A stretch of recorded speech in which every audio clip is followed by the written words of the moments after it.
कक्षा नवम, विषय संस्कृत, पाठ चतुर्थः, कल्पतरु। तिथि 19/8/2020, दिन बुधवार। मैं आचार्य सत्यप्रकाश झा।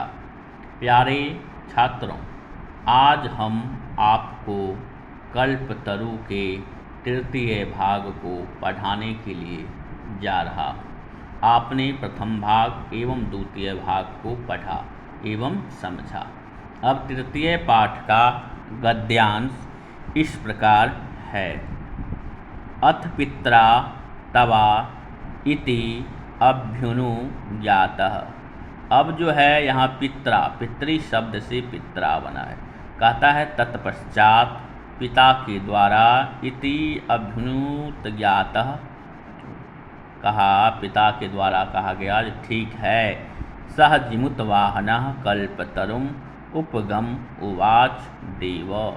वह जिमुतवाहन कल्पतरु अर्थात कल्प वृक्ष के उपगम समीप गया और बोला, हे महाराज, तथा अस्मत् पूर्वे शाम अभीष्टः कामः पूरिताः तन्ममेकं कामं पूरय।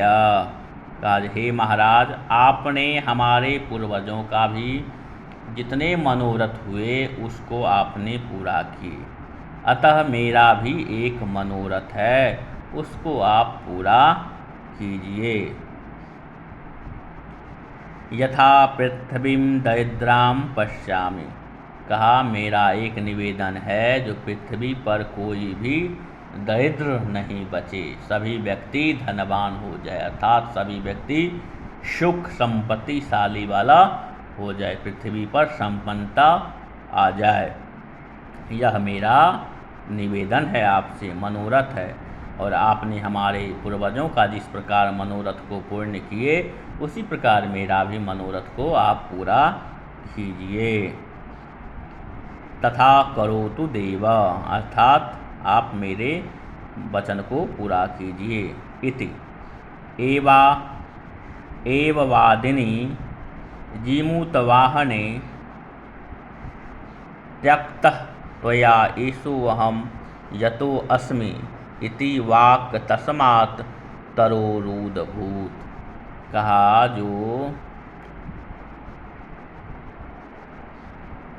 जब इस प्रकार जिमुतवाहन कहने लगे, जो सब चीज़ मैंने आप पर छोड़ दिया है, मैं जा रहा हूँ, उस प्रकार जो है पेड़ से अर्थात किससे, कल्पतरु से, तस्मात् वह जो है तरु से वाणी प्रकट हुई। और क्या हुई? वाणी प्रकट उत्पन्न हुई। कहता है जो क्षणेन अर्थात पल भर में, क्षण में, क्षणेन च सकल्पतरु दिवं समुत्पत्य भुवि तथा वसुनि अवर्षत। कहा, जो इस प्रकार जब उनकी वाणी को सुना तो कल्पतरु से वाणी प्रकट हुई और क्षण भर में ही कल्प वृक्ष जो है वह उड़ करके स्वर्गलोक की तरफ चल दिया और पृथ्वी पर अर्थात वसुनी पृथ्वी पर क्या क्या, जो धन का अवर्षत करने लगा। यथा न कोऽपि दुर्गत आसीत्। अब जो है पृथ्वी पर कोई भी पीड़ित नहीं रहा। किस प्रकार से? धन से पीड़ित, अर्थात धन की कमी किसी को नहीं रहा। ततः तस्य जीमूतवाहनस्य सर्वजीवानुकंपया सर्वत्र यशः प्रथितम्। अर्थात पृथ्वी पर कोई भी गरीब नहीं बचा और सभी प्राणियों पर क्या हुआ? जिमुतवाहन का कृपा हो गया और उस कृपा से जिमुतवाहन का यश जो है चारों दिशाओं में फैल गई, अर्थात उनका गुणगान सभी जगहों पर होने लगा। कहने का आशय यह है कल्पतरु पाठ में, जो आपने कल्पतरु पाठ को पढ़ा और उनके गद्यांश को समझा, उसमें है जो मानव की सेवा अर्थात मानव की सेवा किस प्रकार किया जाना चाहिए, और उनके मन में परोपकार की भावना आया। इसीलिए कहा जाता है श्रीमद्भागवत महापुराण में, ये परोपकाराय पुण्याय पापाय परपीडनम। परोपकार जो है अर्थात उपकार जो है वह बहुत ही पुण्य है, पुण्यदायक है, और पाप जो है वह बहुत ही दुखदायक है। इसीलिए अपने जीवन में हमेशा परोपकार करना चाहिए। जैसे आप सब विद्यार्थी हैं, तो विद्यार्थी भी परोपकार कर सकता है। मान लीजिए 10 मिनट के लिए हम किसी बच्चे को कुछ अक्षर सिखा देते हैं, तो वह भी एक प्रकार का परोपकार ही है। तो कहने का आशय यह है कि जीमूत वाहन ने यह प्रण लिया क्या, जो हमको पृथ्वी पर से गरीबी को हटाना है।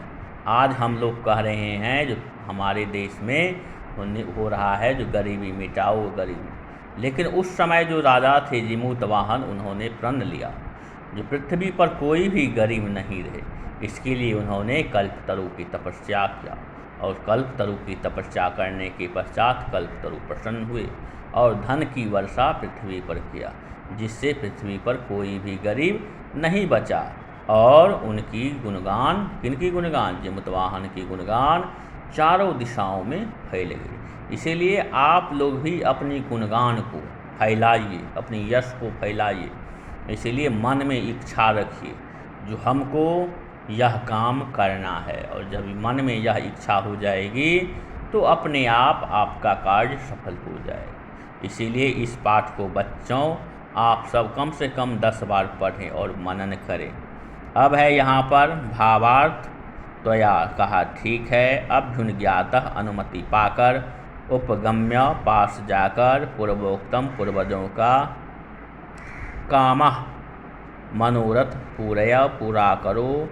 अदरिद्रम अर्थात संपन्न वादिनी कहने पर त्यक्तः त्यागा हुआ, यातः जाता उद्भूत उत्पन्न हुई, समुत्पत्त्या उड़कर दिवम स्वर्ग को वसुनी, धन दुर्गतः पीड़ित प्रथितम फैल गया।